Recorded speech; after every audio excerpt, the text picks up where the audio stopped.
Many years ago, back before RPCS3 could run 3D games, and before I knew how memory worked, I decided to perform an experiment in Sly 2.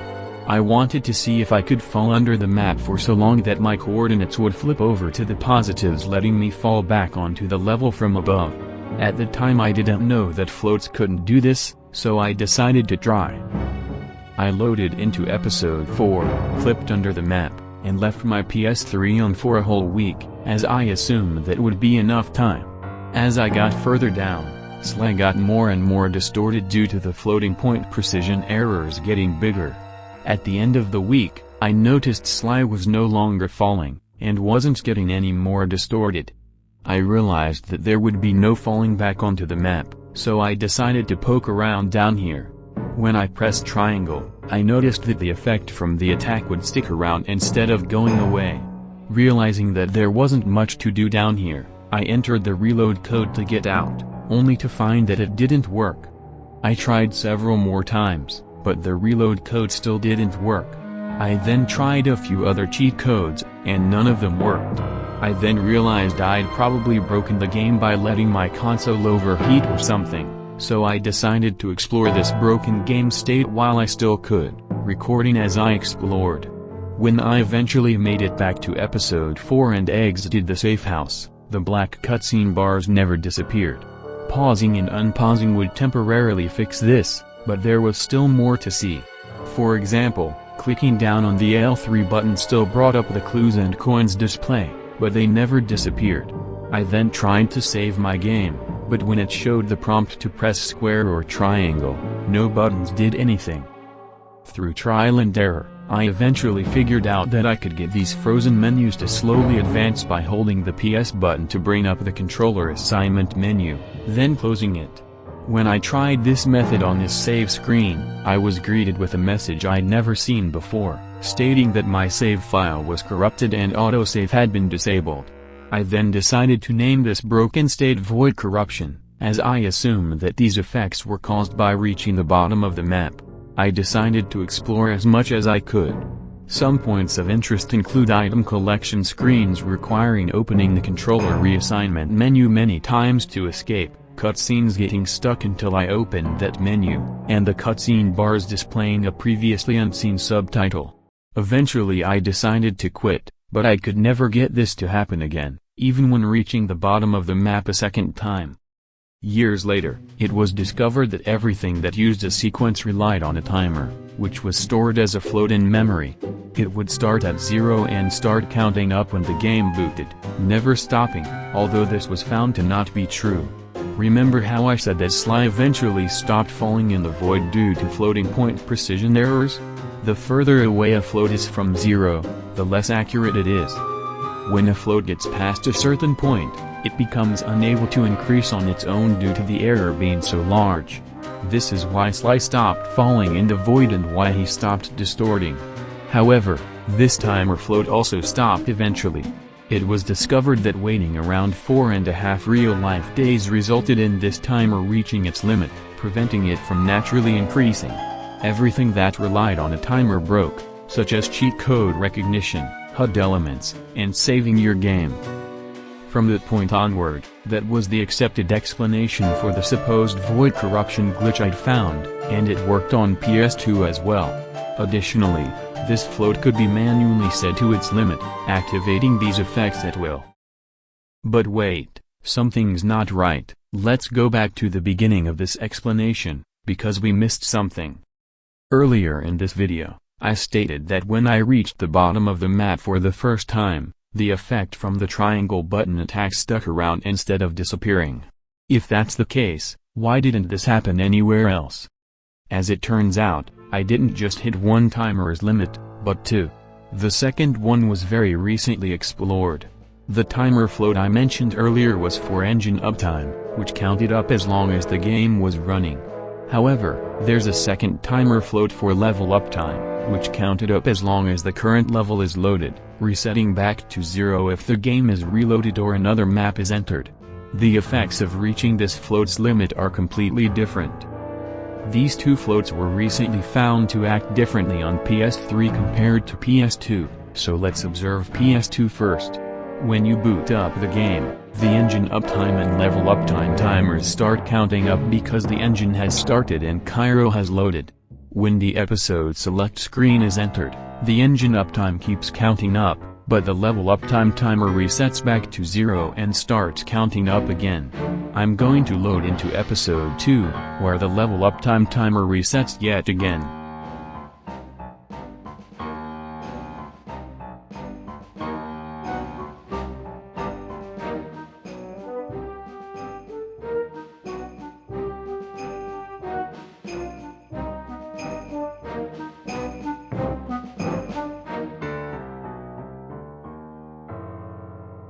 And now we wait for just over 3 days, or exactly 262,144 seconds. For the sake of this video, I'm going to set both floats to 262,100 seconds.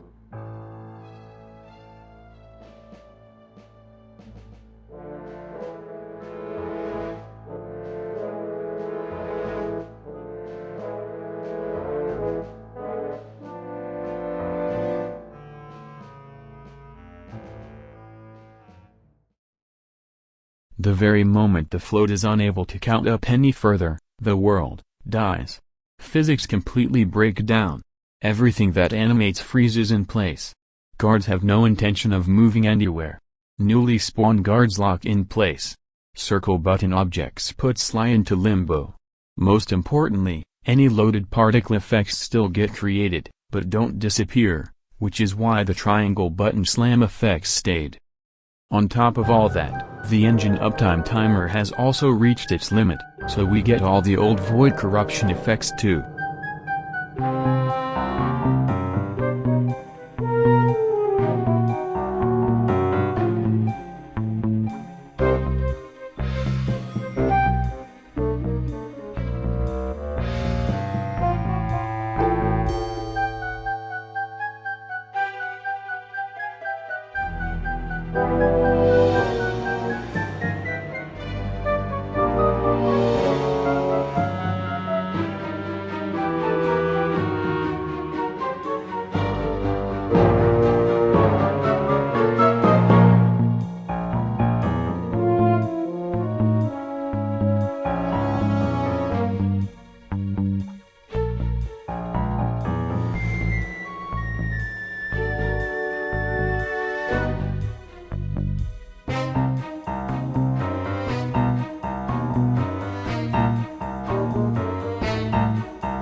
The game is very unstable in this state, as it will soon run out of memory and crash. It is creating new particle effects but can't unload them, so it will eventually run out of space, which is when the world truly ends. Over on PS3, it's quite a bit different, as these timers have two limits. When the engine uptime or level uptime timers reach 262,144 seconds, instead of stopping, it speeds up. 1 second becomes less than a half of a second. Therefore, everything that relies on this timer speeds up.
When the floats reach 524,288 seconds, exactly double the previous limit, they finally stop counting up like on PS2, and the crash usually comes a lot sooner.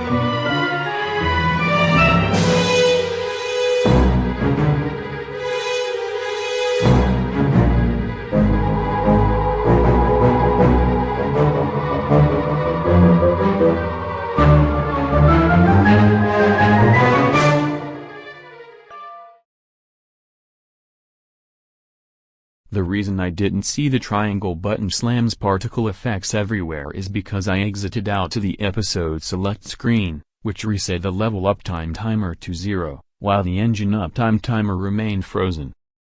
To prove that this can happen during vanilla, unmodified gameplay, I've gone ahead and done this on PS2, waiting the entire 3.03 days, recording the entire thing in real time. No mods, cheats, or hacks were used. I had to split the recordings into 10, 8-hour segments. The playlist can be found in the description of this video. At long last, all aspects of the original Void corruption bug have been explored.